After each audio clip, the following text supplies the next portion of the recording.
ভাইরা আমার, জাগল আপনারা ইতিপূর্বে দেখেছেন ইউটিউবের ভিতরে একটা বক্তব্য রয়েছে, মামুল হক সাহেব সে বলেছে যে বাংলাদেশে যত মাজার রয়েছে এগুলো সব ভেঙে দিতে হবে। ইউটিউবের ভিতরে বক্তব্যটা খুঁজে পাবেন। এবং আব্দুর রাজ্জাক বিন ইউসুফ তিনি কিছুদিন আগে তারা একটা পোস্ট দেখেছি, তিনি বলেছে শাহপুরান বাবার মাজার শরীফ তারা ভেঙে গুড়িয়ে দিবে। এমনি ভাবে যারা এগুলো সাথে ইন্ধন যোগাচ্ছে, বিভিন্ন দলের ভিতরে যারা আকীদার লোক রয়েছে, আওয়ামী লীগ বলেন, বিএনপি বলেন, এদের ভিতরে কিছু লোক রয়েছে ধর্মের নামে যারা উগ্রতা করে। এদের ভিতরে আওয়ামী লীগের ভিতরে সালাফি আহলে হাদিস রয়েছে, আবার বিএনপির ভিতরে আহলে হাদিস সালাফি রয়েছে। তাদের আকীদা হচ্ছে এই মাজার এগুলো রাখা ঠিক না, মাজার ইসলামে নাই, অতএব এগুলো ভেঙে দিতে হবে। আর আমাদের কথা হচ্ছে এই জমিনে মাজার থাকবে, মসজিদ থাকবে, মন্দির থাকবে, যার যার ধর্ম শেষে পালন করবে। লাকুম দীনুকুম ওয়ালিয়া দীন, লা ইকরাহা ফিদ্দীন, ধর্ম নিয়ে কোনো জোর জবরদস্তি চলবে না।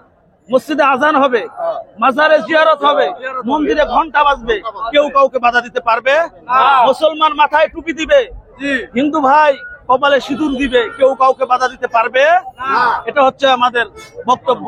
এবং সৈয়দ গোলাম মঈনুদ্দিন হিয়াজুরের বাড়িতে যারা হামলা করেছে তারা চরমনায়ের অনুসারী, চরমনায়ের মুরিদান, তারা হামলা করেছে।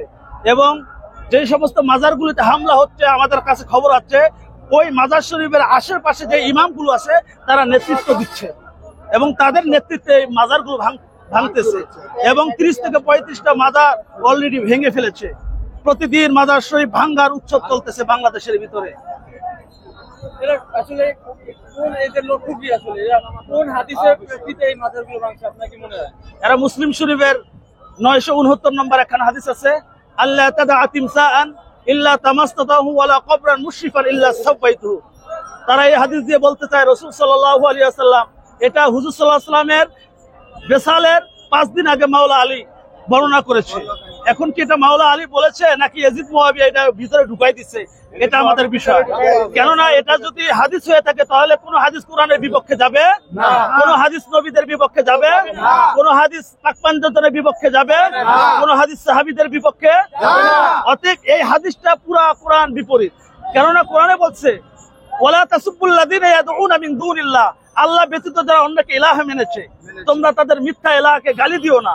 যদি গালি দাও তাহলে তারা হিংসায় বশীভূত হয়ে তোমার সত্য খোদাকে, তোমার প্রভুকে, তোমার সত্য আল্লাহকে তারা গালি দিবে।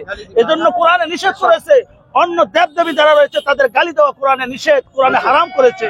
তো কোরআনে যদি হারাম করে থাকে তাহলে আপনার এই মন্দির ভাঙ্গা, মাজার ভাঙ্গা যে হাদিস দিচ্ছে, এই হাদিসটা পুরো এটা এক কোরআন বিরোধী হাদিস। যারা জঙ্গিবাদ করতে থেকে আসে তো সবাই জানার কথা, জঙ্গিবাদ কোথা থেকে আসে। মাজার ভাঙচুর করে, ভালো মানুষ মাজার ভাঙচুর করে। ওলি আল্লাহ যদি না আসতো তাহলে আমরা এই দেশে থাকতে পারতাম? ওলি আল্লাহ আছে বিধায় আমরা আছি। ওলি আল্লাহ যদি না থাকতো তাহলে কি আমরা এই দেশে বাস করতে পারতাম? ওলি আল্লাহর বিনিময় আমরা এই দেশে বাস করতেছি। আমাদের ছেলে পেলে সর্বসবকিছু সর্ববিপদ আমার থেকে কিছু হলে আমরা কি করি?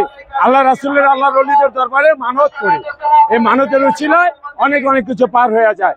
সেই ওলি আল্লাহর মাজারে হাত দিবে, সে হাত দিতে আমরা দিব না।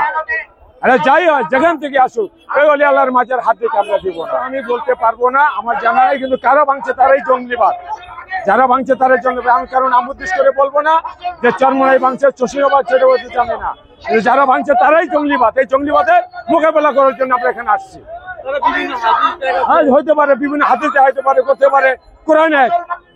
একটা কোরআনকে বিভিন্ন ভাবে বিস্তারিত করছে, এটা আমরা মানতে রাজি না। সর্বকোরআনের মূল হলো কি? এক কোরআন, আহলে কোরআন। আমরা আহলে কোরআনকে বিশ্বাস করি, আমরা আহলে কোরআনকে বিশ্বাস করি।